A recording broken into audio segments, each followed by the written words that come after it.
cooks can sometimes be a little thrown by cooking chicken because it's so important to cook chicken thoroughly. So I'm going to show you a technique called pounding. I have here a piece of plastic wrap on top of a cutting board. You can do this right on your counter, but I usually do it on a cutting board just to protect it. And then I put my chicken breast in the center here, and I am going to cover it with another sheet of plastic wrap. And now I'm going to use a meat mallet. And if you don't have one of these, no problem. You can use kind of any heavy object you can come up with in your kitchen. I've used a can of soup, for example, before.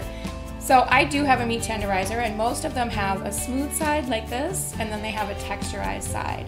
And for chicken breast, we're going to use that smooth side.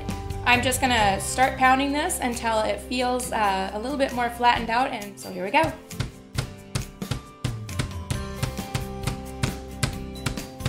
And this is about right here. I'm just going to show you, I'm going to have you compare the size. This is a chicken breast that we haven't pounded, and so you can see that the pounded one looks a lot bigger. I'm just going to season it up and saute it in a pan with a little roasted garlic infused oil, a little bit of our seasoned salt, and then the primary seasoning I'm going to use is our everyday grilling seasoning.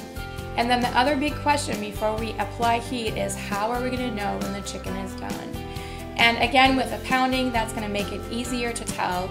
But the absolute best way to know is to use a little instant read thermometer like I have here.